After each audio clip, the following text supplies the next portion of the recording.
Are you really chomping as I'm trying to go live? Are you chomping? I am. Totally eating a piece of almond roca as we go live. I'm going to wait until he stops chewing his almond roca or whatever he said it was. Welcome to Mavs Sports Take. We are episode 22 here, live with you all here on Twitter, on Facebook, on YouTube, wherever you need your sports knowledge. This is your weekly podcast for sports, business, and more. We're going unmuzzled tonight because it has been a very adverse season, to say the least. Whether you are from a college football, NFL, high school angle, scouting, whatever we are, we're going unmuzzled tonight because there's a lot of news to digest. College football, pro football, sports as a business. We're going to give you some of the top current NFL draft orders for tonight. If you were with us last week, you know that we went through some of the NFC teams.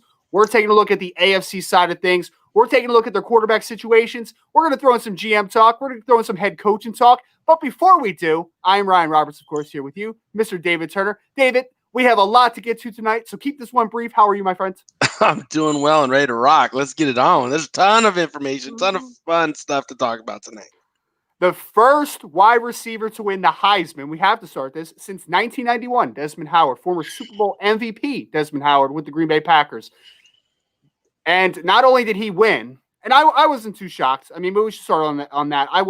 My reaction when you said that, you texted me, and I was like, no brainer. Like, he wins by 700 votes, which is a very big margin for people that don't know, especially for a wide receiver, again, that has not won the award in 20 years, which is monumental, and it's noteworthy.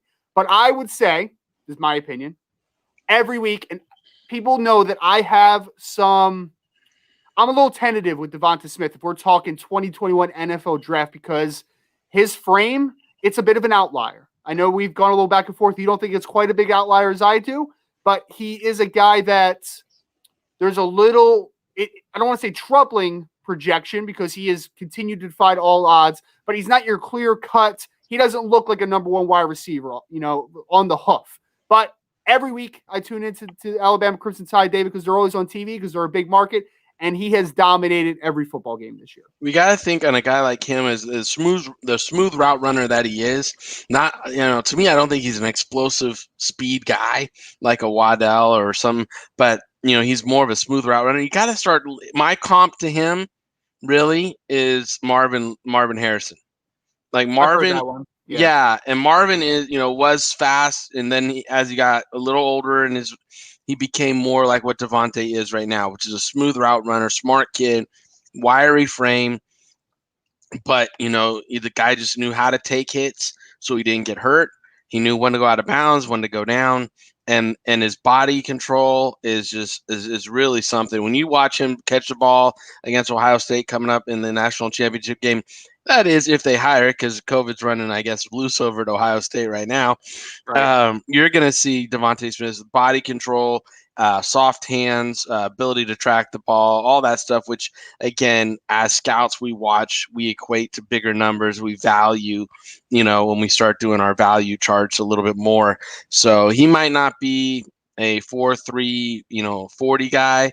I think he's still going to clock in the 4.4s. I think he'll be a 4.47 to a 4.50 type guy, which is plenty fast enough, especially with good route running, concentration in hands like he has. I think he's gonna be a very impressive next level guy. I know you really like other receivers in this draft class more than him, but to me, I think he's gonna be a big target for whatever team he goes to.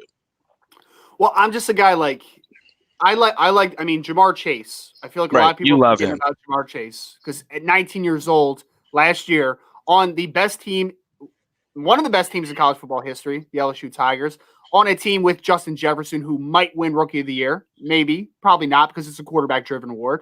But he's in the conversation. He's in the conversation. Yeah, him and Jonathan Taylor are in that conversation. I mean, JT over the last couple weeks, who was my pick for Offensive Rookie of the Year? That was my pick, if you remember. It's not going to be right, so who cares? It doesn't matter. He's in the conversation late in the year. We didn't think Joe Burrow was going to have the season Joe Burrow had, and if Joe Burrow finished out the season healthy, he would have won. He would have won. He landslide because Joe Burrow had an amazing rookie year up until getting hurt. Well, Justin Herbert, though, just set the touchdown record for a rookie. So yeah, no, Herbert, again, he's done this rookie class has got some amazing young talent in it. With no offseason, really, either, right. Which is the crazy part. And then, like I was saying, Justin Jefferson, 1,400 yards as a rookie. That's bonkers. That's insane. So so last year, Jamar Chase was on a team with him. He was on a team with Terrace Marshall Jr., who might be a first-round pick this year, another LSU receiver that came back, and he had a nice season. He had 13 touchdown catches last season with Chase. But still, even with that crowded room, Clyde Edwards-Helaire in the backfield, Jamar Chase has over 1,600 yards and like 20 touchdowns as a 19-year-old sophomore. And I feel like people are forgetting about him because you haven't seen him this year. So, like, I get it. Kind of, out of sight, out of mind. To a degree. Yeah, Janet Jackson, what have you done for me lately? Right. So what have you done for me lately? And, he's kind of cast off a little bit. But, I feel like I think he's the best receiver in the draft. I mean, here's a hot take. I don't know if you agree with this. Healthy, I'll take Jalen Waddle over Devonta Smith, too. That's just me, though. That's just me. I'm a huge Waddle. I'm a huge heart fan of this guy. Last year when I was watching Judy and all them, I texted the director of college scouting for the New York Giants, and I said, "If you watch this 17 at Alabama, his stop and start is ridiculous." And he was like, he's not a draft eligible. I said, well, don't get distracted then when you're watching the film because he's going to pop off the tape for you. And he gave me the little laughing out loud because he was just like, really? And I was like, yeah, Waddle's something special now. And again, he's a triple threat, kickoff, punt returns, can take a reverse to the house. I mean, his ability, when the ball gets in his hands, he's got that special speed. He's nuts, dude. He is nuts. Wide receiver class. And they're saying he might even play on Monday night. Like, I think that's a smoke screen, right? Like they wanted to get him to prepare for it or something. We have to prepare, exactly. Yeah. Oh, Waddle might play. We got to prepare for it. Coaches. That's coaches talk, man. Yeah. Like, oh, that guy might play. Oh, okay, I need to spend another 10 minutes in practice preparing for this guy because he throws in a different wrinkle. That's a coach's thing. They might even let him warm up, but I mean, if he steps on the field with that gruesome of an injury, oh my. I can't imagine him or his agent or his parents telling him to step on that field after that gruesome of an injury.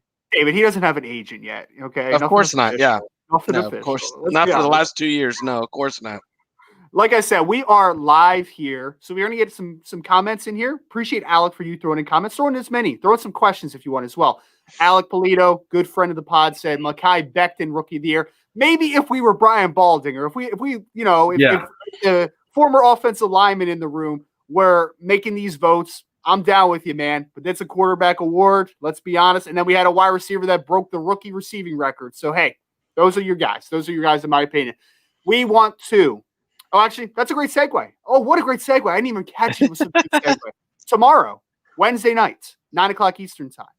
Friday night, not Friday Night Scout School. Baldy's Breakdowns will be at 9 o'clock. Sign up at NFLDraftBible.com if you wanted to go into the film room. Breaking down. Nice layup, Alec. Nice layup right there. Alec, you're the man. I don't even know why I thought of Brian. That wasn't even an intended segue, but Alec, you're the man. Throw some questions in the chat. Everybody else out there, I think we got like 20-something in the chat right now. If you want to throw in a question, we appreciate you all for being with us tonight. So we want to kind of get into some AFC teams, state of the quarterback position, general manager, head coach. We're going to do it from a draft order perspective. Before we get into what we are here to do, we want to tell you about what we're doing here at Maverick Sports Consulting. We would like to invite you to a free seminar this Sunday. That actually passed, so I'm not reading that David. I don't know why that's still in there. So we're going to skip that. But I will tell you, David Turner's doing some great things at Maverick Sports Consulting, and we just had a free seminar this past Sunday where we went inside the NFL draft process for a lot of people and a lot of players and a lot of agents and a lot of parents that don't know what to do right now with the state of the world. Will there be pro days? Will they be canceled? Will there be team visits? What is that process going to look like? So we went in with a great amount of industry professionals from varying backgrounds, from insurance to scouting to agents to the whole perspective. And we said, this is what we can lay out to you, because the best way to make a decision is to get as much information as possible to make it a well-educated decision. So that was a great event. I know David, and especially maybe you can speak from Maverick Sports Consulting's perspective real quick. That is your goal is to make these athletes, these industry professionals, more educated in the process and what scouts potentially look for. Absolutely. The whole creation of Maverick Sports Consulting started with interview prepping for Giovanni Bernard back in 2015. We were invited in to teach him how to handle the business side of the interview process. It's not just all X's and O's. It's also knowing how to take the opportunity and maximize it from a business sense. What kind of questions are these interviewers going to ask you as the interviewee, and why are they asking you these questions? So as a former interviewer, a former director of player personnel, former assistant general manager in professional sports, I can give my clients the ability to know what's on our mind. So when a question comes their way, they're not surprised. They're not going, well, why are they asking me this or why are they asking me that? I'm giving them the background on it. I'm giving them the understanding of it. And we've had some great clients like Odell Beckham Jr., Todd Gurley, Dante Fowler, Marcus Peters. We've done some high profile, high clients, but we also go all the way down to undrafted free agents just so they don't get passed over. They're able to tell their stories in a concise manner and in a way in which they can effectively communicate to the decision makers why they should be their pick, their guy, the one that gets the contract over somebody else. The interview process is often the only even playing field, because when you start comparing and contrasting quarterbacks to receivers, like we were just doing a quarterback to offensive lineman for Rookie of the Year, right? There's no common ground. The stats aren't the similar. But in the interview process and the kind of person, the kind of man you are, the kind of way you handle yourself during this process as a professional will tell them if you're the one they should invest in. Because that's what we're really doing here, guys and gals. We're turning the dial from being a scholarship athlete to a professional athlete. That means you're asking them to give you a paycheck to play football. So if you want to know more about Maverick Sports Consulting, go to mavericksportsconsulting.com. Look at our packages. Look at what we can do to help you in this upcoming season. The off-the-field information, the interviews, the follow-up, the contacting, the social media, all that stuff is going to play really big part, because the in-person contact is going to be limited for these teams. We're even seeing it in this coaching process. A lot of these coaching and GM interviews going on right now as we speak are Zoom calls. They are not in person because there's rules in place right now. Yeah. And it's not only just making the decision, it's understanding what the best steps are once you've made that decision. So please make sure mavericksportsconsulting.com. A lot of great things, a lot of consulting aspects that you might not even think about too much, but you should definitely take a look. It's pretty eye-opening just to understand what people are going through and the decisions that they make in a very short amount of time, because we're still stuck to a January 18th declaration day. So only a couple weeks here for these guys to make the decision. So big moments. Want to get into some of the draft order. Obviously, for a couple weeks now, the Jacksonville Jaguars have been locked into this first overall selection after it looked like it was the New York Jets for the longest time. So let's start at the top. Actually, let's not start at the top, because the assumption is, Trevor Lawrence. And if I was the future general manager of the Jacksonville Jaguars, if I was the owner of the Jacksonville Jaguars, if I was the coach of the Jacksonville Jaguars, it would be a no-brainer for myself. But here's a rumor, David. Here's a rumor. And it sounds like it has some heat to it. Urban Meyer to Jacksonville. And if Urban Meyer is a serious candidate, Ohio State ties. Is Justin Fields in play at number 1 instead of Trevor Lawrence? No, not at all. You don't think it's even a thought? Not even a thought. No, I don't think so either. I think it's a storyline. I think it's going to sell some. Yeah, it's going to sell some headlines, right? But it's going to be clickbait. But no, it's not even. Justin Fields had the best game of Justin Fields' career this last game.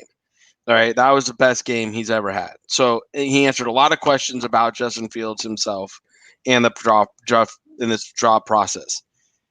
And think about what's the best. Honestly, what's the best thing for Justin Fields? They don't play the next game, because coming out of the game he just had, he can't get any better. He can only get worse, and you're going up against Alabama. So, in my opinion, what if he shreds Alabama though? What if he shreds them? Whew. I don't know if you get better than what they're talking about him right now. I think I it's hear just a continuation of what they're saying about him right now. I don't know if he improves what they're saying about him right now. So that's my only thing on that. But that's going to happen. They're going to play the game because we know even if it's not on Monday night, they give him a couple more days to get healthy over there. They're playing the game because what it's all about, ratings.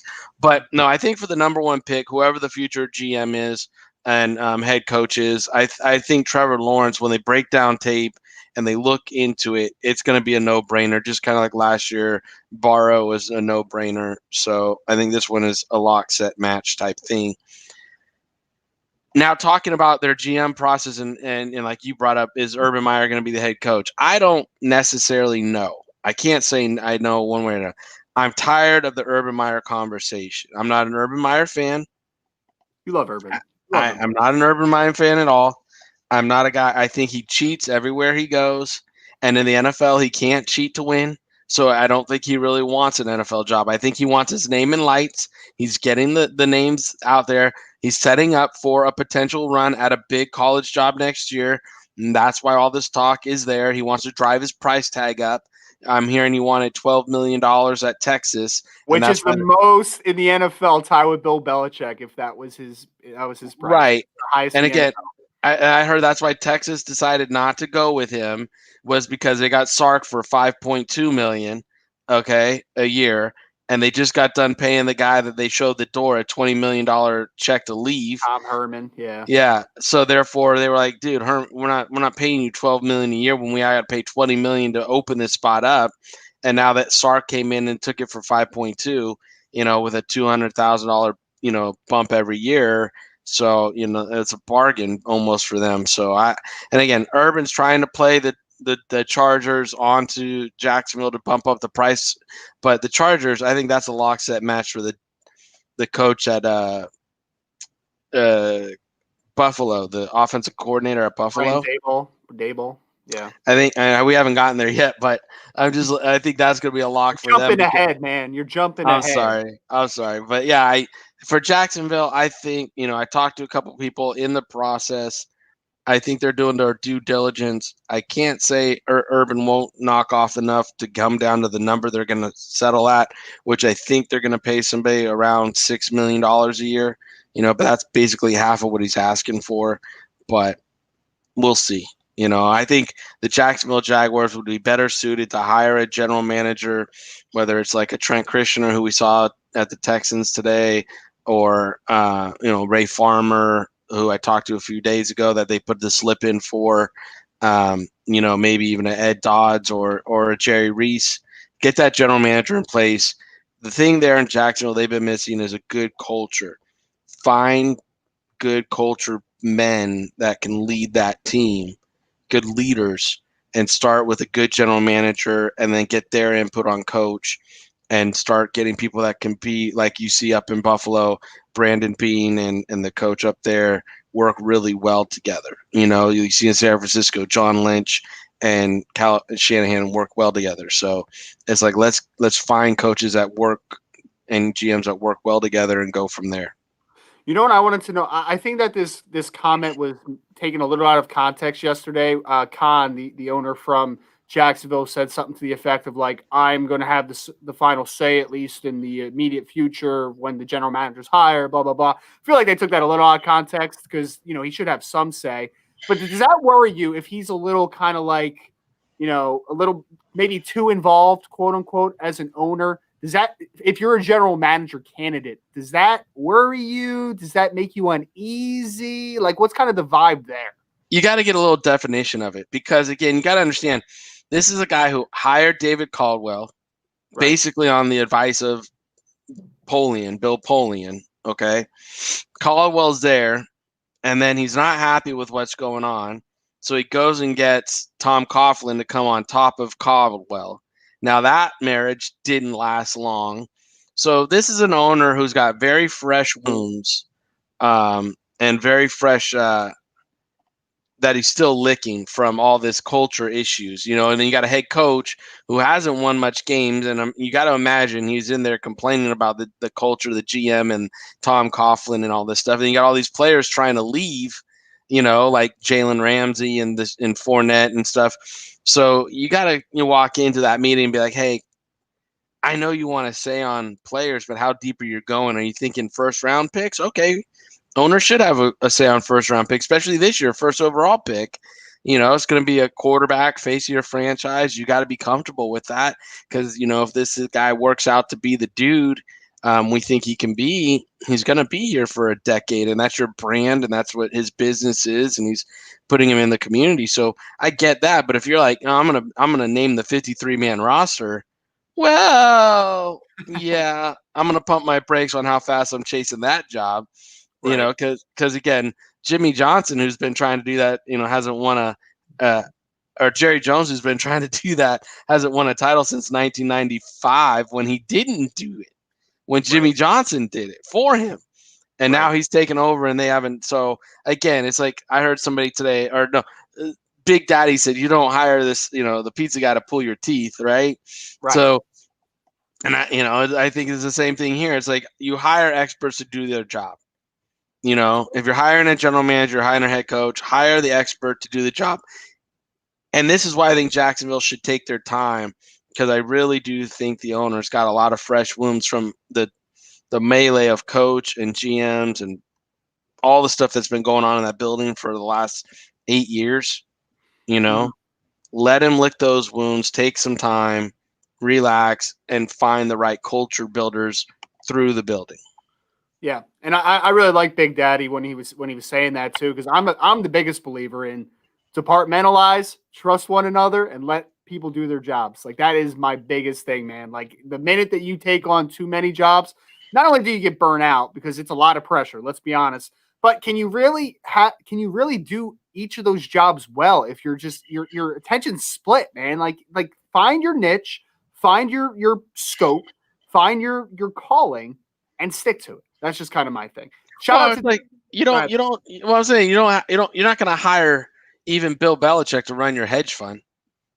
He might be good at it. He might be good at it. I don't know. Not the first year. I would think maybe 2-3 years in, he would be good at it. I think anything Bill Belichick touches would be good at it after he gets a little feel for it. Winning without Tom Brady. Woo. But he did sign Cam, so I don't know about that. But again, it's a situation where you hire experts to do their job, but you got to be comfortable. Here's what I've learned when I've hired people. You have to be comfortable with who they are as people. Mm-hmm. You have to be able to communicate with them and trust them with what you're asking them to do, the duties you're asking them to do. If you can't get there with somebody, don't hire them. I don't care who their references are. Don't hire them, because ultimately it's who you are comfortable with. And at Jacksonville, that culture has been down for so long. Yes, they had the one run where they went to Foxborough. I get that. But before that and after that, that culture hasn't been a winning culture. So you have to finally lay the bricks down to build a sustained winning team in Jacksonville. And you got the tools. You got the draft capital. You got the cap space. You have the opening at GM. You have the opening at coach. So right now you're at a very integral part, and you got all the tools to do it if you just hire the right people. Well, easier said than done sometimes. I want to shout out, though, to Damani, who is with us live here. Damani said, hey, fellas, glad your surgery went well, David, and Happy New Year to you both. P.S. I think the tight ends will be a big X factor in the title game. Shout out to Damani. He's a great guy. We actually watched a little film together a couple weeks ago, so shout out to Damani. Thank you so much for being in the chat. Anybody else out there, throw out some questions, throw out some talking points. We are here to please, and we appreciate you all again for taking some time with us tonight. X factor in the national title game. We probably have to do like a full game preview because it sounds like there might not be a game next week. So it might not be a game. There could be postponed. We probably should have done a preview tonight. But yeah, I think X factors. Jeremy Rucker was just a big time player this past game against Clemson for Ohio State. The Jaleel Billingsley kid from Alabama. I know Miller Forrestall is a decent little player too, the redshirt senior. But this sophomore, Jaleel Billingsley, who's like kind of like an H-back, but he blocks his butt off, man, and he's got some juice to him. He's only 6'4", 230 listed. So he's only 6'4", 250? Well, no, 230. He's a little light. No. It's only 250. Yeah. No, 230. He looks a little more wide receiver than tight end right now, but the kid is only a true sophomore, so just wait for a year or two. He's going to be one of those Oh, yeah, those what is he? dudes coming out of Alabama. 18 years old. I mean, yeah, 19, 19 probably, yeah, somewhere in there. So he'll be really good. fine. We should have done a preview tonight, but Damani, we appreciate you throwing in that little tidbit there. Want to move on here. The second overall pick, the New York Jets. So let's take a look at what the Jets got cooking. Sam Darnold has not gone great this year. Had a really promising moments in his rookie year. Had some promising moments last year. It's been up and down. A couple decent games, though, to end the season. So he ended on an okay note. Adam Gase is finally out of there, finally. Joe Douglas, it looks like it didn't cost him his job, so that's good. I was happy to see that Joe was not out the door with Adam. So good, very good, because I think Joe's going to be a good general manager. Head coach for here, David. This one is interesting. My first thought was, I think this is where you get one of those young gun offensive coordinators. This is where I think it happens, man. I know that there's a couple spots that we might talk about tonight where I might say, hey, maybe a guy with a little more experience, a retread, quote unquote, might be a better fit because a team kind of just needs that sense of been there, done that. And I guess the Jets kind of do need that too. But for me, I think they're going to be drafting a quarterback number 2. I am a full advocate for Sam Darnold, but I think that they're going to be drafting a quarterback number 2. So I think they're going to pair them with a I think that's going to be a mistake. I think that's going to be a mistake. So are they trading back? Are they trading back, or they're drafting an offensive tackle or something? Like, what are they doing then? Again, I haven't done all the film breakdowns, but I think you saw one great game from Fields that really set him apart. It was been a very tough year, but I still struggle with his decision making when there's tight coverages and things. He throws into coverage. We saw it in the Northwestern game and Indiana game. 2 teams that not many players from those teams are going to play on Sundays. You see that team, their concepts are what confused Justin Fields. So I think when you break down the tape, hey, just remember 3 years ago when Sam Darnold when Dave Gettleman passed on Sam Darnold, the New York media was crapping all over him for taking Saquon Barkley and not Darnold in that freshman year. With Darnold. No, I'm just saying, like, everybody loved him. Everybody loved him. The film was great from USC. Everything was good. Everything was great. And now they're ready to throw him out the door. And you're the one that said, like, why are we throwing people away? Like, get him some playmakers. And again, you're in a position to either take the best offensive lineman in the draft, a guy who that didn't play, that opted out of Oregon, right? Penei Sewell. Yeah, Penei Sewell. Excellent. Yep. Who could be the next Walter Jones type 10, 12 years left tackle, staple left tackle for your organization. And now you finally are protecting Sam, because it's not like Sam's had a ton of time to throw the ball with this offensive line he has in front of him. And then who he's throwing the ball to, Mims didn't come into the freaking season until they were already 0-6. And that was supposed to be the guy who was supposed to have all these targets this year. So again, you have to take, to me, you have to take, I keep Sam Darnold. I find a coach who wants to work with Sam Darnold. If I'm Joe Douglas, I either take the best offensive lineman there, or I trade back, collect picks, get more draft capital. But the Jets already have good draft capital for trading the safety over to Seattle this year. So they have draft capital from that. They have cap room. They can sign some veteran, like a veteran offensive lineman, maybe a veteran tight end, one veteran receiver. Boom. With that tackle in the draft, then the rest of your draft, you can draft some young defensive players, and here we go. You're a contender. That's a winning recipe, but you don't go over invest, because again, the market to trade Sam Darnold, I don't know how high it's going to be. So what kind of draft capital are you going to get to, trade Sam, and then take another startup freshman rookie quarterback? I don't care if it's Fields or Wilson or whoever the hell it is. It's still a rookie quarterback number 2, and you got to coach him up. At least Sam's what you're walking in. If you're a coach, you got a guy who's been through 3 seasons, been through the war a little bit. He knows the schedule. He knows what's going on. If you like the way he throws the ball, you think you can coach him. That's a quicker path to success than starting over with a rookie. I'm really not disagreeing, because you're right. I feel like some people are not afforded the necessary time to get things going, especially when you've been with Adam Gase for exactly. He's been carrying the Gase weight. I get it. No, I get it, man. I get it. I like Sam, and I think Sam's only still 23. So I'm there, man. Like I get it. I'm just if they're not taking a quarterback though, and if they're not taking a quarterback, I think you have to trade back.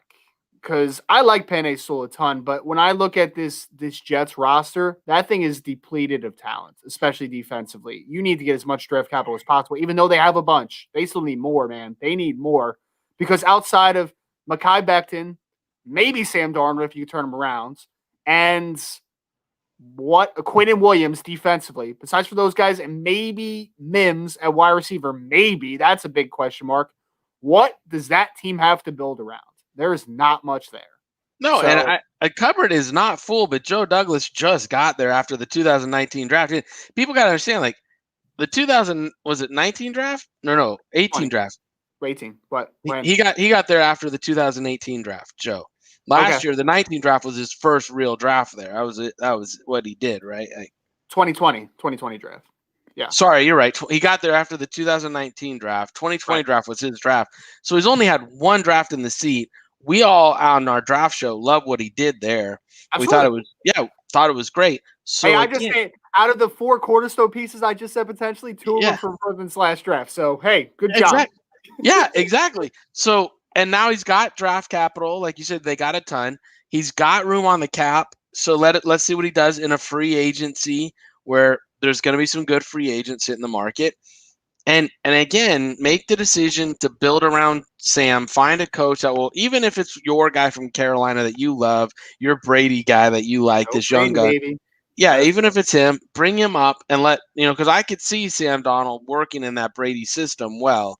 Like I do see that as a good marriage. I think he can work in that Brady system well of offense. So you bring them up, let them pair together. Joe, here you go. Or you can get if Dabo does it, or not, but Dabo. Daboll doesn't go to San Diego, and the allure of the lights in New York is what he wants. And he wants to go from Buffalo to NYC. There's another good pairing too, I think. I mean, so you gotta again find a good coach that wants to pair. And if you go with a defense, Bieniemy would be another one. Obviously, he's in the mix. You have defensive guys that are in the mix. Everybody's talking about, we will talk about San Diego because you got Justin Herbert as being such a good marriage and a great place and a destination to go.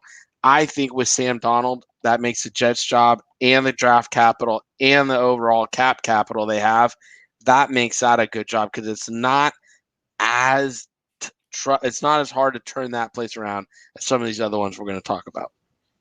Brian Daboll with Justin Herbert's what I want to see. I feel like that marriage. I think that's what a lot of people want to see. Yeah, I want to see what he did with Josh Allen, man.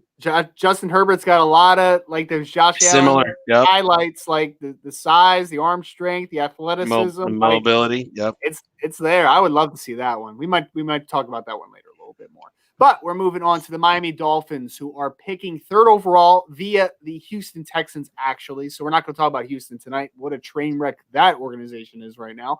They have their young quarterback. They have Tua Tagovailoa, who I was a fan of. I felt like if he didn't have the injury concerns, and obviously, availability is the biggest ability, right? So, that's a big thing. I felt like he had a good conversation to being the first quarterback off the board last year with Burrow. I think that he would have been in that conversation, but there was just, the ankle, the hip, there's just a lot of things working against him. So he was the second quarterback off the board to Miami. And honestly, if we would have recorded this 3 weeks ago and talked about the future of the Miami Dolphins, 2 weeks ago, even, everyone would have been like, I feel good about what Tua is doing, man. He looks good, even though he's been benched a couple times. I don't know. I think that's more to the staff than anything. I've seen some really nice performances from Tua this year. At one point he was 4-1 as the starter. I know he lost the last game and it got really ugly and he did not perform well. But the guy ended up throwing I think he had 14 total touchdowns or 13 total touchdowns and 4 or 5 interceptions. I'm like five INTs. 5 interceptions. I'm like, and 2 or 3 of them came in the last game. Right, 3 of them came in the last game. I'm like, before that game, my guy was 13 touchdowns to 1 interception or 2 interceptions. It's like, dude, that's pretty good, you know? And now everybody's hitting panic mode. I've seen several mock drafts today that are saying Miami Dolphins need to take a guy at 3 because you don't know if 2 is the guy or not. So obviously, David, you can tell by my tone and voice and just what I'm saying. Yes, he's the guy. Get off the panic button.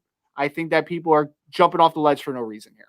I agree with you. I think if we would have let off like we did last week with the NFC, if we would have done AFC last week, this conversation would have been a lot different than we're having right now, just because of the Bills game and us choosing to do NFC first and over AFC. That's why Tua's getting this kind of conversation between us. But I think all these Twitterverse, personnel people who've never been in a room and don't understand the value of a good quarterback, true value of a good quarterback, they're so hard to find. Literally, one show we should put up a graphic where there's all 32 quarterbacks in the NFL, and let's really talk about how good these quarterbacks are and see how many of them we really think are in the top 5, top 10, conversation. Because you know what? I don't even know if we'd get there. So, Right. it's just like, and the Twitterverse just has no accountability, but it's fun to watch, right? So, but yeah, I think David hates the tweeter. He hates the tweeter. the tweeter is killing me. Yeah, I'm on there, but it's just like, get over yourselves. Anyway, so, but I think Tua's their guy. I think they build around Tua. Fitz has already said he wants out. He's going to go sign somewhere else and be it. Well, again, Fitz is, he's going to put what he did this year on the market and go get paid. He's got like 15 kids, so he has a lot of mouths to feed. He's got more kids than Phillip Rivers. So I mean, he's got a. Does he actually? Yeah. He's got a ton of kids. And like when he got down with COVID, they're like, I don't know. People were like, I don't know how he's even, self-quarantining in his house because of all the kids he's got. I don't know how he can do it. So no, Fitzpatrick clan is deep. So, but again, I think he goes somewhere else. I think Tua's a guy, and I think what they do is they build around him. They have to, Chris Greer, who's a great personnel guy. He's been in Miami since I was there in 2002. He's been through the wars. He's seen a lot. You got to sit down, address offensive line concerns, address some of their defensive concerns, look for more weapons for Tua, and see what's going to work out best for him. I think upping their tight ends. Mike Gesicki is a receiving tight end, and to me, he's just a guy. I mean, he makes some wow catches, but then he also alligator arms some catches too. So, you got to look at I think upping up the tight end market a little bit for him. I think a good personnel set for Tua is 12 personnel. When he was at Alabama, they used a lot of that. They used a lot of 11. So a receiver or 2 down there for him too would be good. And then letting the young man flourish. Jalen Waddle. Get Jalen Waddle to Miami, baby. That's what I want to see. I don't know about 3. If that was the call and they wanted him, they could trade back and probably get him, and that would be amazing. They have that first round pick, so you never know. Yeah, they got 2. They do have they can go offensive lineman first and then second pick. On their own pick, they can pick their best receiver on the board. That's absolutely true. That's good strategy. Yep, absolutely. So I think good things are happening in Miami, man. I know everyone wants to fall off a ledge because they're their last game against the Buffalo Bills, but hey, man, 10-6 in the second year under Brian Flores. When at like 4 or 5 games in last year, I thought the Miami Dolphins might not win a game. They looked awful. They looked absolutely awful. And Brian Flores, I think, is a good football coach. I think they're working. I think their offensive line is improving. It's not there yet, but they got a bunch of young pups on that offensive line that are getting better and better. I like what Miami has working, and Brian Flores is a defensive guy, so I think they're in good hands. I really do. So I do. I agree with you. And again, they're one of very few teams that have won 10 games and not made the playoffs. One of very few teams that have won 10 games. 10 games is usually the staple mark. You get to 10, you get in, you get to go to the dance. They got to 10. They missed the dance. But they're very few. They should be very happy what's happening down there in Miami. They need to just mash the playoffs, and so the Washington Redskins aren't playing in the playoffs. Washington Football Club. Oh, I'm sorry. The Washington Football Team. Rebrand. My bad. I got you. You pulled one of me because I always call Washington the Skins. My mind went like so many different places when you started talking about Phillip Rivers' kids. What was the craziest like parent story thing I've ever heard? You ready for this one? You remember Antonio Cromartie? Do you remember this? Oh yeah. Oh god, he's got like 7 kids. Yeah, but he had like a bisectomy twice, and he just keeps having kids. Yeah. It can't stop him, dude. He can't be stopped. Yeah, no. I caused some marital strife after the first one because he was like, who you been with? What's going on? And the DNA test came out, no, he's yours. And you're like, what? How is that even possible? Right. That is, I don't know. I just, that was the craziest story of all time. So had to throw that one in there because we get off on weird tangents. 5th overall selection, Cincinnati Bengals. Their young quarterback was very impressive in my opinion, Joe Burrow, before going down with injury. Coming off major injury, though. He tore everything up in his knee. Will they be in search of a new head coach? It doesn't sound like it. But Zach Taylor is a guy for me that doesn't really – he doesn't put a lot of confidence into me thinking about a guy like Zach Taylor. Joe Burrow does. How that offensive line is formulated also does not. So I'm looking at this team, man, and I'm just saying, can we get a new head coach in there? Can we do it at some point? And then here's another conversation, David. We just talked about Tua. Hey, they need to take a quarterback. I've heard several people say, who knows if Joe Burrow's going to come back? They need to take a quarterback at 5 if one's available. What do we make of Cincinnati? Because, man, I feel like people's minds are going in so many different directions with them. Well, again, how do I want to word this? I don't know. That's what I asked you.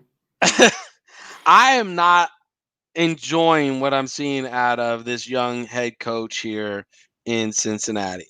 I love what I love what I see with the young coaches around the league in Green Bay, in LA, even in at San Francisco. I think there's some great young minded coaches that are doing well, and they actually understand how to manage their players. They are understanding how to manage the game situations well. This guy in Cincinnati, you have a young quarterback and you're asking him to throw over 40 times a game. I know he was doing well, but you have a ton of money invested in Mixon and Giovanni Bernard, and you have these running backs sitting there. How do you not pump the ball and turn your offense into looking a little bit more similar to what Cleveland up the road is doing? I mean, you have some similar horses, do similar things, and protect your quarterback. Don't make him throw so much time, especially when you got an offensive line that is not good. Like, they are not good up front. So I don't know if he really understands. I think he knows how to play call. Does he, man, though? Does he? You know what? He put Burrow early when they were healthy. I watched like the first 3 games of Cincinnati, and I talked to you about it. I was like, wow, this Burrow kid is freaking really good. And some of those play calls were creative. Some of those play calls that he made were really nice. But once the injury started piling up on him, I think that's where he got out of his element and where he started to really reach to do some things. And that is a struggle for a coach. You can't do it. And therefore, I agree with you. I think the only reason the guy has a job right now is because the job market, there's 6 head coaching jobs available and 7 GM jobs available. And Cincinnati's a team that never really wants to overpay for a coach. And in this market, you might have to pay a little bit more than you will next year, because next year, I don't know if there's going to be as many openings for coaches. So you're going to be the 1 or 2 teams, maybe 3 teams looking for a coach next year. So the supply and demand swings in your favor in negotiations. Whereas this year, the candidates kind of have a little bit more say right now. Right. And David, have you seen Penei Sewell in depth yet or no? I have not seen him in depth, but if he lasts to this draft pick, I would, from what you've said and the peak I've had on him, I would be surprised. Again, if I'm the Jets, I'm taking them at 2, and I'm happy because I'm protecting Sam Darnold. I got a staple left tackle that's probably going to be there for 12 years, if not 15, and we're able to, whatever quarterback I have over that time period, they're protected. So, oh man, I just Cincinnati for so long looked like they were going to have a top 3 pick, so they were like in perfect situation. Like, you're probably going to get Penei Sewell because there's probably going to be a couple quarterbacks off the board early, and now they're in a situation. It's like, man, if they stick at 5 and Penei Sewell's off the board, then are you trading back? Because there's not an offensive tackle there. In my opinion, anyway. with number 5 where I would be like, yes, I'm drafting him and I'm happy there. Like it's a little bit of a steep drop off from Penei Sewell to the rest of the offensive tackles. But here's their run defense is so shit over there at Cincinnati. It's like if I'm sitting there and Micah Parsons is staring me in the face, I'm drafting Micah Parsons because I need a. No, I'm just saying I'm staying put. We talk a lot about offense tonight, which that's the focus of the show. Is talking about the quarterbacks and stuff.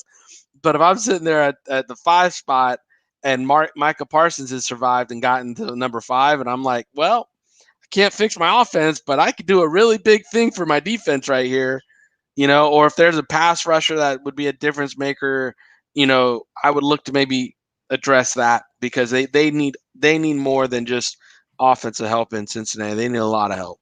Hey man, offensive linemen don't get enough credit. I'm just trying to throw. No, they don't. No, I'm trying to throw a dog bone.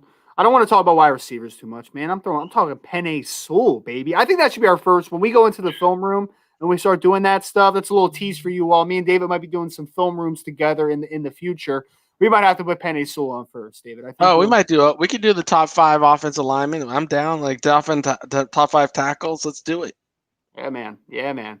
So moving down the list here. Bunch of NFC teams from 6 to 9. Denver Broncos. Drew Lock's their quarterback. They're picking at 10. Where in theory, Drew Lock's a quarterback according to Drew Lock. Yes. The quote is Drew Lock is I would be surprised if I wasn't the guy next year, right? Well, we haven't heard the organization say that, but we heard Drew Lock. It doesn't. I mean, let's be honest. It doesn't matter if the organization says it or not. I heard from the then St. Louis Rams were like, "Oh, Sam Bradford's our guy next year." Like a week later, he's traded to Philly. I'm like, "Yeah, he's your guy next year." Exactly. All right. I'll believe it when I see it. When he's in training camp, taking snaps with the first team, I'll believe it. So Denver is in an awkward position, though, in my opinion, because picking at 10, and I know we've heard some talk about Vic Fangio. It looks like Vic's going to be back next year, which he should. I don't think it's his fault. He inherited a not very talented team. Defense is playing better. Defense is getting better. They got some offensive skill position players, some young guys. You want to talk about ending the year on a bang? Jerry Jeudy, my man, over like 140 yards or whatever it was, had a 92-yard touchdown, like nuts last game. Good for him because he was struggling. He had a couple struggling games there, but he still ended with over 800 yards or something like that. So he's going to be fine. They have some running backs there. Philip Lindsay, who's a good football player. Melvin Gordon. They have some guys. Noah Fant at tight end. Quarterback, though. A lot of things hinder on the quarterback play because they got Garrett Bowles at left tackle. Offensively on paper, man, like it's not too bad, but 10th overall pick is not usually the range where you get a potential franchise quarterback. So what's just the general feeling here, David? I feel like Denver might be on the outside looking in for one of these top quarterbacks unless they make some dramatic move up the board.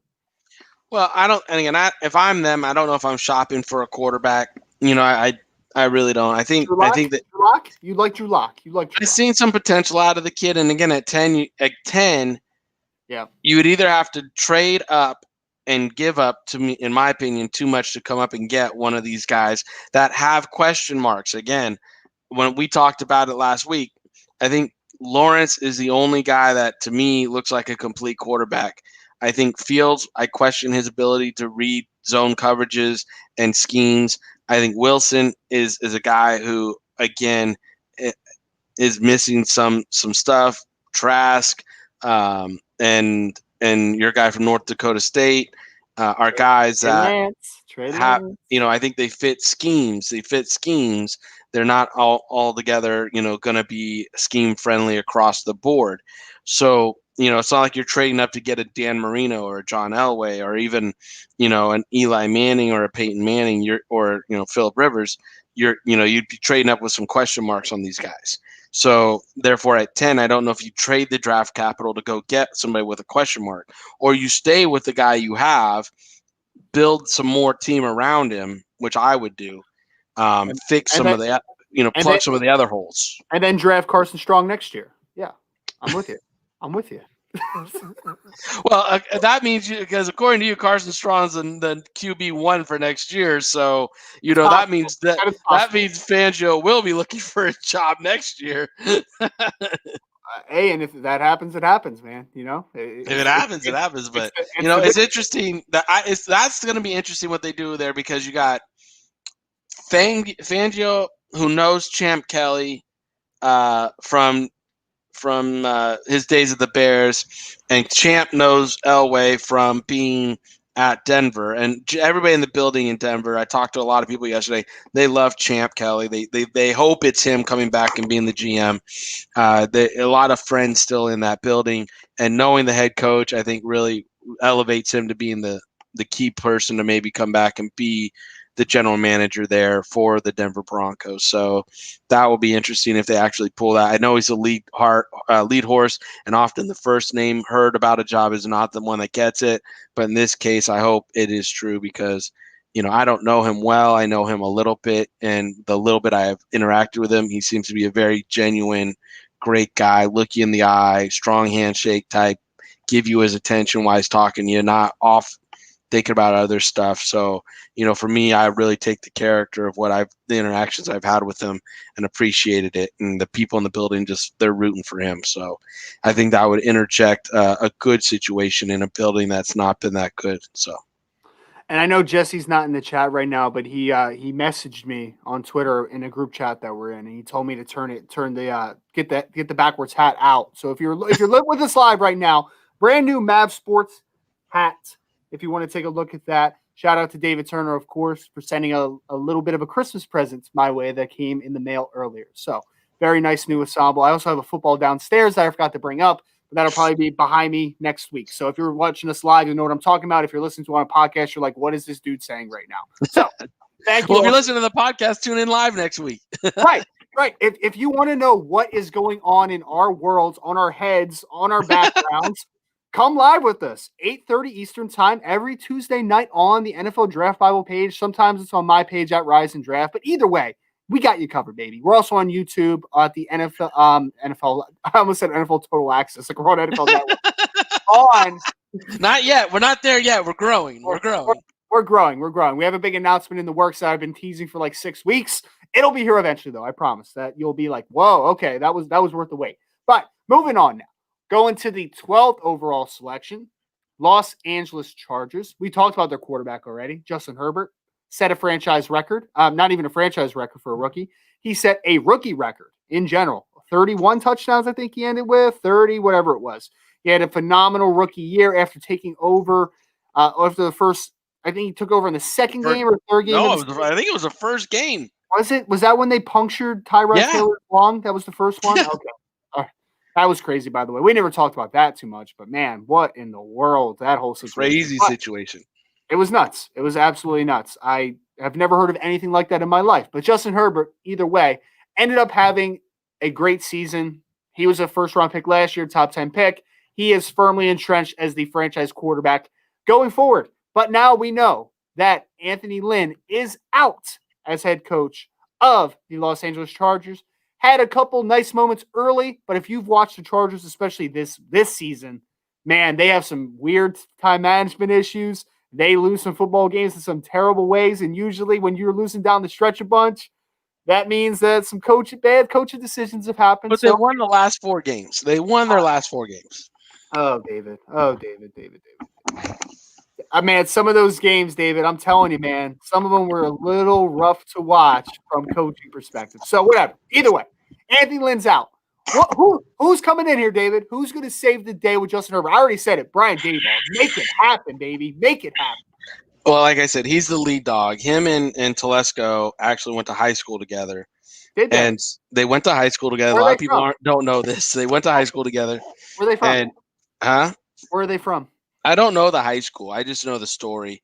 Gotcha. They were high school friends. They kind of gone up through the ranks and they've done their things. And now they're in a situation where Telesco, this is probably the last head coach he's going to be able to hire. If he doesn't get the hire of the head coach right this time, even though he's a good draft pick guy and everything, he's got the team with good talent on it. He's probably going to be out. So he's got to make it win, and why not, bring a nice hot shot, offensive-minded coach who, again, like you said, the comparables, the comps to the quarterback he's got the second what seed in the AFC right now, that Buffalo Bills, and what he's done there with Josh, and come down and do it with Herbert. It's like, wow, why not do it? So I think that's going to be a lock. I think he's going to end up there, unless the Jets throw a lot of money at Dable to stay in New York. I think you're going to see him in San Diego, living the California lifestyle, and working with Herbert down there in San Diego. Yeah, and I know the fan base isn't the best for the Chargers. I know the fan support isn't the greatest in the world. But hey, man, living in Los Angeles, having a young quarterback like Justin Herbert, like you said, man, there's some talent there. There is Austin Eckler, Keenan Allen, Joey Bosa. Well, and you're gonna get Darwin James back. But you are going from the Bills Mafia. Shout out to those guys. This is one of the best fan groups there is in sports. They are awesome. To the Chargers, where you're the second team in LA, because the Rams and what they've done in their fan base has just been incredible. But you got a brand new stadium, you got a beautiful place to be. Like I said, you got talent through your roster. So it's a good job. It's a sleeper job. I think people aren't talking too much about it. They are talking a little bit about Herbert, but I think the defense, like you said, you got Joey Bosa, Darwin James, you got some players there, and you got a brand new stadium. So I think, that it's a good job to go hang out in LA and, enjoy the sunshine. Besides for being in the same conference as the Kansas City Chiefs, I think it's a pretty. I think it's a good destination, man. I think if I was a coach and I was an up and comer working with Justin Herbert in LA, I feel like that's a really good spot to be in. So Los Angeles Chargers, good spot potentially for a young offensive-minded head coach. Moving to New England Patriots, they are picking 14th, man, and the first losing season since whenever. I think it's the worst season in Belichick's history. Well, I think the year before Brady got there, he was 5-11, if I remember correctly. Oh, maybe it was his first year was worse. Yeah, his first year, I think they went 5-11, and then the next year they had Brady. So okay, whenever that first year was, what, I guess 2001, 2000, whatever, it doesn't matter. So yes, had a bad year. Cam Newton's not the guy. They had a lot of guys opt out before the season defensively that hurt their depth. Absolutely, they don't have a ton of playmakers. There are some troubles for this roster right now, to say the least. So. Well, yeah, that's what amazed me on some of the talking heads today. Were trying to kill Belichick's defense, and I'm like, if I remember correctly, they had 9 players, the most in any team, opt out before the season started. Yep. And so I'm like, you're going to have some of these guys coming back next year that are veterans. He's got a bunch of salary cap room there in New England to go and, go get some veterans that are going to be able, he's going to be able to afford them. He's got average draft capital. I think he's got 8 picks or something. So it's not like he's hurting on draft capital. He's a bad drafter anyway. It doesn't matter. Well, he is. Yeah, that's why I said the big thing for him is that cap room where he can go shopping and get some salary cap people or veterans to come up there and go with those returning players and then make it all work. So, right. I think obviously they have to fix the quarterback position here.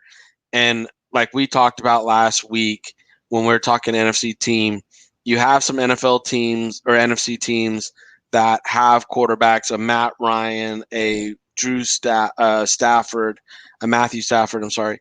And you have some guys that might be on the trading blocks for draft capital.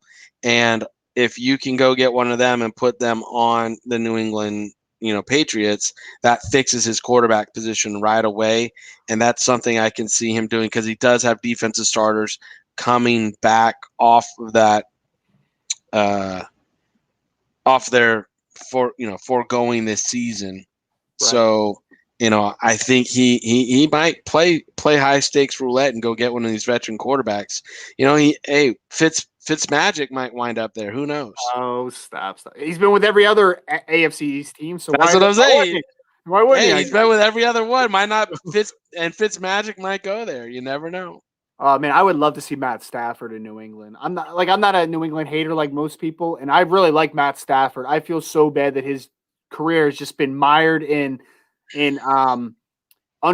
being underrated just so much because he's just always on bad teams. I would love to see him in New England. I think he would do incredible in New England. So I do too. I'm a huge Matthew Stafford fan, and I think he fits their system really well. He would be the strongest arm quarterback that's played there since Drew Bledsoe. Oh yeah. So I think it would be a great way, and he's got 2 to 3, even 4 more years in him. So if he was in New England system, he could play 3 more years, and that would be really fun. You would see the AFC East just like have the proverbial crap in their pants if they wound up getting Stafford. They'd be like, really? Man, we just got rid of Brady. Now you got Stafford.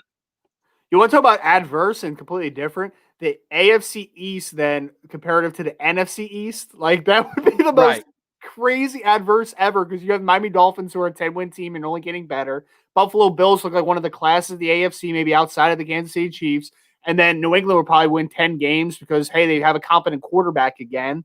So, and then the Jets, maybe we'll see what the Jets do. I don't know. I don't know what to expect of the Jets, but still. And then you have the hot potato NFC West or East, who nobody wants to win in. It's like 6 games you're in. Oh man, we didn't even talk about that whole situation of them tanking. Don't even. Pretty obvious there. Yeah, right, we'll save that for next week, baby. Last team that we want to talk about before we hit the mailbag for tonight: Las Vegas Raiders. They are slated to pick 16th. They actually had a really nice start to the season. Had a lot of issues with COVID, had a lot of issues with injuries, especially on the offensive line. They hit a lull. They ended the season not on a great note. Derek Carr is just the guy that I think he's a good, solid quarterback, but I think he's one of those guys that maybe you're never going to just fully commit to and say, like, he's our guy for a long period of time. Like, I think that the Gruden-Carr marriage is going to end here pretty soon, I think. Maybe even this offseason.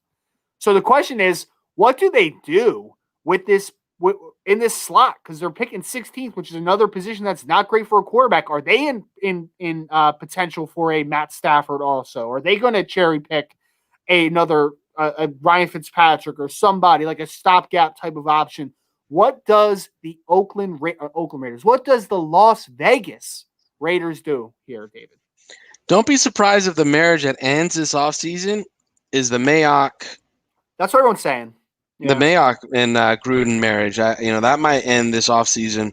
That being said, I don't think they would go outside the organization to hire someone to take over for Mayock. There's some people that are very qualified internally that would, I think, fit and just kind of groom up to the position.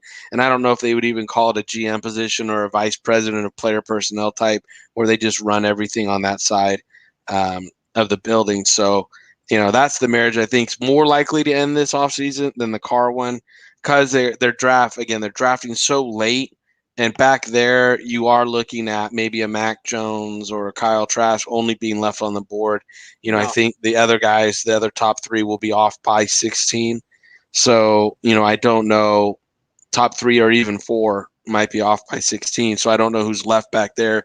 That makes sense. Now, if your North Dakota State kid is still there at 16, and that would be interesting, because I think he fits their scheme well, and I think he could be somebody they take a shot with.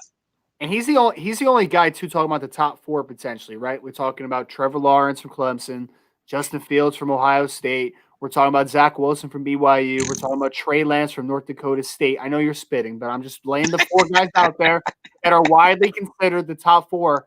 Trey Lance is the only one that's played in a pro-style system, which I think people don't talk about, but that matters. That absolutely does matter. It does matter, especially to a guy like Gruden. That matters, and he does. Well, you're right. It's a pro-style system. That's why I said it fits his system. He's a kid that I think you got Carr under contract. You're not forcing him into play. It's a good value pick. On Friday Night Scout School this Friday night, we're going to be talking about how to value draft picks and how to value, free agency and what you pay free agents, how you value down here in that 15 to 20 range. That North Dakota State guy is a quarterback is a good value.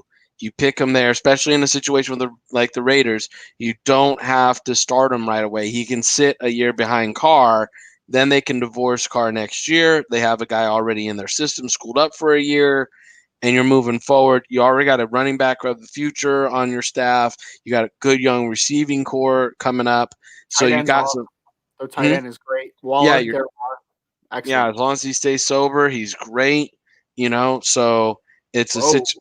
Oh no, it's true. I mean, it's a very well-known fact. And I applaud him for coming back from the demons he's come back from. Like, don't get me wrong, that wasn't a slighted hand there. It was just, he's got a lot of press. He's got a lot of people now coming around him.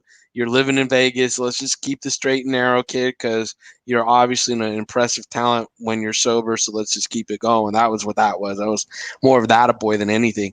And on defense, they have to fix corner. They have to fix some positions there.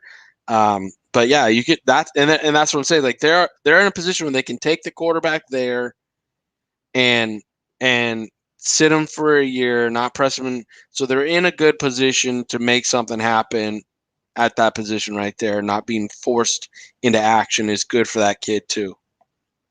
Yeah, I want to do a quick little experiment here, David, because we only have a couple questions in the mailbag, so I don't think it's going to take us too long.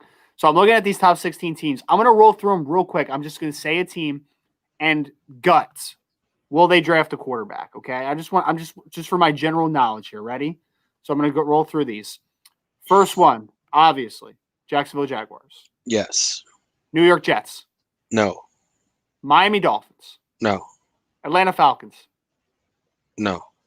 Cincinnati Bengals. No. Philadelphia Eagles. No. Detroit Lions. No. New York Football Giants. No. Carolina Panthers. Yes. Denver Broncos. No. Dallas Cowboys. No. Los Angeles Chargers. No. Minnesota Vikings. No. New England Patriots. Yes. San Francisco 49ers.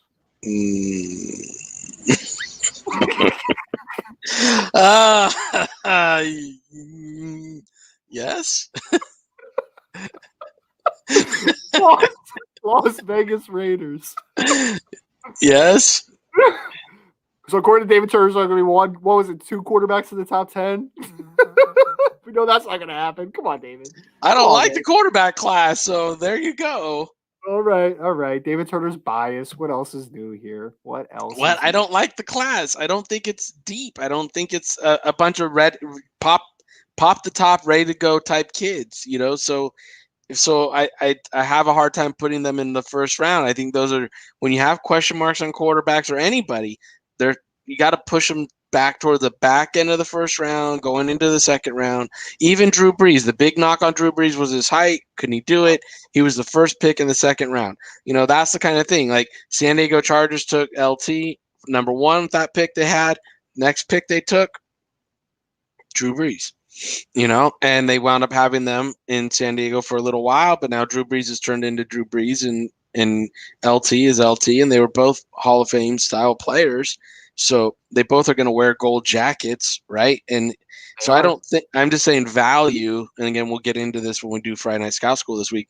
The value of a player when you have question marks on them isn't, to me, a lockdown first-round pick. You have to – if you're the general manager, you have to be able to digest the board across the makeup and know what's the best value for you, like Chris Ballard did when he took Quentin Nelson, a guard as high as he took. I think it was the highest guard had gone. That guy was the best player in that draft. I'm saying he was the best, offensive lineman in the draft for sure, and he took him where he took him, and it helped build an incredible offensive line in Indianapolis now. But a lot of people were like, "Oh, a guard's not going to go that high. It's a guard. It's a guard." Chris Ballard's like, dude, like you said, it's the best player on my board right now. And it's at a position I need. I'm looking at my board. I'm taking the guard. And in this year's draft, there's receivers, there's some running backs, there's a tight end in Florida that's really good, and a couple other tight ends really. So I think when you boards get sorted out, I don't see the quarterbacks looking like something they can't pass up. I think they can be second round picks. They could still turn into good players, but they're going to be picked in the second round. David, and a lot of young kids take that as a slap in the face, but it's like, man, you're picked in the second round. You're a top 60 player in this country. Even if you're picked in the third round, you're a top, 100 player. Like, that's not a slap in the face. It's not. No, it's absolutely not. But so many, I didn't get picked in the first round. Oh, poor baby. Be Carson Wentz. Go suck on your thumb. You got $100 million. You got $100 million contract. Go get a golden pacifier. David, quick trivia because you love trivia here. What college did Quentin Nelson go to? Oh gosh. Oh jeez. You wouldn't be wearing the sweatshirt of this college, would you? No. Never heard of it. You're with the coach that you keep wanting to fire the coach now, which is thank God you finally got on that train because Brian Kelly needs to go, but not for Urban Meyer. Urban Meyer. Did you hear they did interview Marcus Freeman for their defensive coordinator position though from Cincinnati? Did you hear about that? I didn't hear that, but I'm sure you applauded that. Oh, absolutely. It was wonderful. For a second, I was okay with Brian Kelly for a minute. So, yeah, I applauded it for extreme measure. And they just got a transfer quarterback from Wisconsin. David, if you want to tune into Locked on Irish, today would be, if you're listening to us on a podcast, my God, listen to me rant about Notre Dame taking a damn transfer quarterback when they have a great freshman quarterback coming in. But, hey, I love average. Let's bring average in. I love average. We just got rid of Ian Book. And I saw Joe on Twitter. I saw Joe bait you on Twitter today. Yeah. He always baits me. That's just Joseph right there. So, want to get into a couple mailbag questions before we get out of here tonight. It's not too late to ask Maverick Sports Consulting to grade your tape and consult you in the decision if you should declare for the 2021 NFL Draft. We know Decision Day is coming on January 18th. It's a troubling time with a lot of uncertainty. Why not hire an expert to help you guide you through this life-altering decision? David has 18 years of professional football experience, over a decade of NFL experience. Lean on his experience to make sure you're not making a misstep in your life. Don't wait. Sign up today at mavericksportsconsulting.com. We are taking a look at some of the mailbag. Shout out to everyone that gave us a mailbag question of the day. So, there's a couple good ones here. Really good ones. Kevin, I'm going to start with at dadboys_22. He asks, do you ever think we see a split between the Power 5 and Group of 5 where they have separate playoffs? I thought this was interesting, David, because I actually had never thought of that. Like I heard someone say before, like, oh, let's take the Power 5 champ and the Group of 5 champ and let's have them duke it out for the, just for another game. I think that's interesting, though. I would actually kind of like to see that just for my general pleasure of viewing. I don't know if it's actually good for college football or good for the players.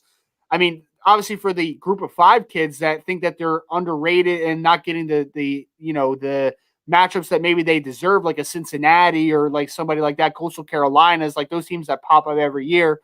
Might be cool to see them in a game against the national champ of the Power 5. But for just my general viewing pleasure, I would personally love it. Yeah, I don't think there's any incentive for the SEC, ACT, the Power 5 Absolutely teams. not. There's Absolutely zero to put their kids into another game, potential injury situations, especially once they've been crowned national champion, because this would have to be a national champion versus national champion type game. And I don't think the Power 5 has any interest in that. I think, like you said, all the benefit would be for the viewers. The viewers and the kids. Well, like you said, this kids is from like a Cincinnati, being able to line it up and try to beat Ohio State and them, and say, see, we should be the overall national champion. Now, should they have their own national championship? I think that'd be fun. I think if they did a 4-team playoff and the Power 5 had their 4-team playoff, it would be fun, and I think it would be fun to talk about. But, as far as them having a game at the end of that versus each other, I don't think that makes any sense for the Power 5. Yeah, I don't think it makes any sense to have a game after the 2 playoffs, but what they should do is expand the playoff. That would be great. We could solve a lot of problems that way. Cincinnati would have been in this year. So, hey, there's your Group of 5 team. Would have loved it. Again, if they expand the playoff, this year, the bowl series were all dead anyways this year. So, I mean, they could the next year come back instead of worrying about the bowl games and, all that. They could just go and expand the playoff and do it different. But they should have named most most of those bowls, I should have just named the opt-out bowl because that's what it was at that point. My God, some of those games, I was just like even Florida, like I busted on Kyle Trask a little bit, but like who wanted to watch that offense without Pitts and Tony? Like that was boring, man. Like, Or it was Grimes. boring. Yeah. It Or was just Grimes. Like it's just not fun. It's not fun and then, football. yeah, and then you have the coach who doesn't run the football. It's like you got these two horses that didn't opt out. You got these two running backs back there, and you didn't use them at all. Like, and then he's being talked about in other situations. Like, as pro teams were talking about, I'm like, did you not watch that game where adversity hit? Injury, it was an opt out game, but like say injury hit, and look, he totally got out coached. And this is a guy that I was enjoying watching him coach this year. But a lot of decision making in that one game. Good Lord, that was terrible decision making. Yep, absolutely. So I would like to see it. I don't know how you format it, but it's definitely an interesting thought. Maybe we can get the wheels turning on that playoff that should have been happening already at this point, but that's another story for another time. Matt Quizza. I'm sorry, Matt, if I'm pronouncing that last name terribly wrong. He's asking for pros and cons of Trey Lance. I can go through just rattle off a couple. Like obviously, me and David talked about he comes from a pro style system, which that matters. Okay, that matters. They get young man is 6'3", 225. He looks the part. He's very athletic, and I will say this, and I don't care who agrees, disagrees. That guy might have the strongest arm in the 2021 NFL draft, including Trevor Lawrence. My boy can spin it. Absolutely. Accuracy, for the most part, is pretty solid, too. Where he falls apart is some of the footwork issues. His lead foot sometimes is not pointed towards the target, which makes his lower body and upper body a little disconnected. He's a little bit of an arm thrower sometimes, not throwing from a great base. His base is a little inconsistent. Okay, and then obviously the big knock's going to be you're playing against FCS teams every week. Yes, you're the best athlete on the field, but for you, David, maybe you could just throw in this. Does it worry you taking a quarterback from FCS? Because I know there's some coaches, some general managers maybe even that will say, I want a guy that's playing Power 5 football, 30 starts, looks the part, like kind of the Parcells way of thinking. Right, and this all goes down to system and criteria, right? A Joe Flacco, who was a transfer, but he played at Delaware, obviously came in and did his thing for a long time in the NFL. But there's not many quarterbacks outside of that in modern history that we've seen from the SEF level that have had a lot of success. We've seen a few. I'm not going to sit here and say we haven't. We have seen a few. Now, in this situation, I think you got a very unique young man that has some great skill set and traits. I think he fits good systems, but the value for him, for me, if I'm making the call, is if I have a starter like a Matt Ryan, Stafford, Carr, where I can sit him behind that guy for a year, 2 years, and then take him out for a ride in some preseason games and see what he can do and let him do some spot duty in the regular season games, but not a situation where he has to walk in and start right away. And especially if you're in a situation like, bringing him into, I don't know, say like the Jets or something, a big city, big lights, a lot of media pressure to be good right away. I just think that's a bit much. You have to start to gauge character, ability to handle that. You have to start to gauge a little bit more of that kind of stuff. I think, from the stuff I've read and seen on him a little bit and a lot of what I've heard from you, I think he's got some good traits and tools. I just don't know if he's ready for, if he's ready for prime time just yet. Prime time. I was about to say prime time. Yep. He might not be ready for prime time. I agree with you. He's a guy that I think needs to get, kind of brought up slowly, but I think he can pay huge dividends, man. Well, that's why I was like, when we were talking about that, between that 15 to 20 mark, I think his value becomes interesting because if you have a good quarterback and you can sit him in that market, that around that range. Think about this. Think about if New England can keep their first round pick but still get Matthew Stafford somehow and then draft him behind Stafford. Yeah.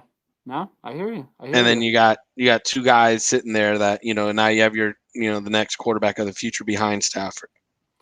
And I think Atlanta has the 4th pick in the draft. Now that is pretty high to draft a quarterback that's not probably going to contribute to you on the first year, especially with Matt Ryan in building. But I would love to see him in Atlanta somehow. If they trade back and they get some picks and they can sit him behind Ryan for a year or so, like that's a situation that I would really like to see. I won't be surprised if Matt Ryan's not in the San Francisco jersey next year. I already told you that.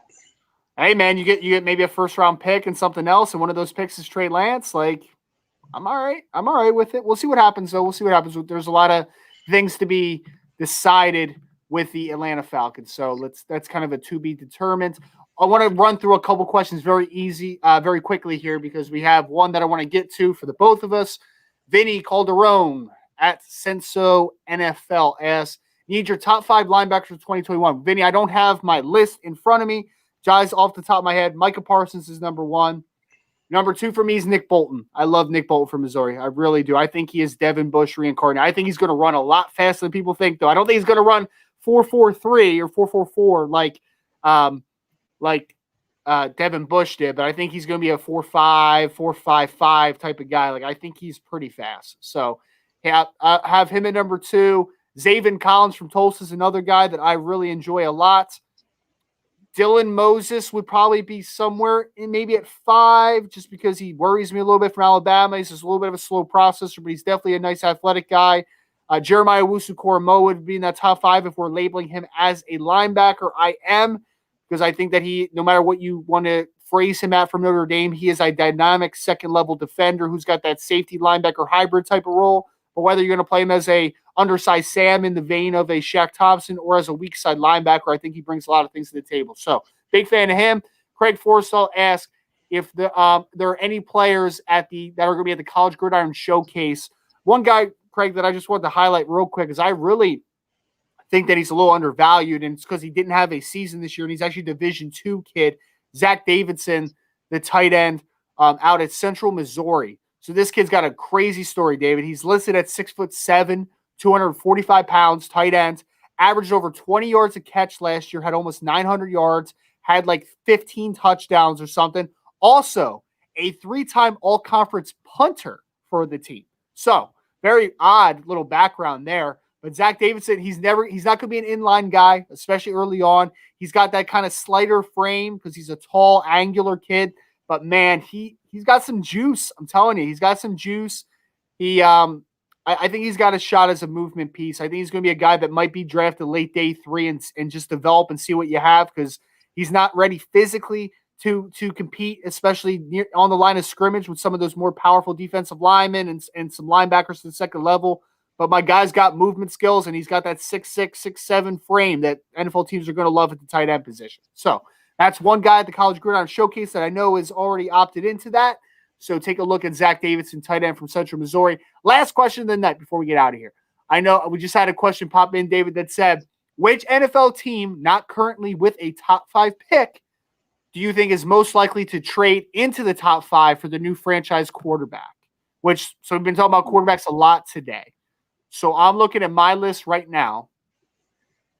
Most likely to trade up for a quarterback. Not a top 5 team, most likely to trade up. Into the top 5 for a quarterback. Carolina. Yep. You think it's Carolina? Dude, I think we've seen through the latter stages of the season, because Teddy Bridgewater actually got off to a solid start. Teddy Bridgewater just is what he is. He's not terrible, but he's not good either. Like, he's just solid.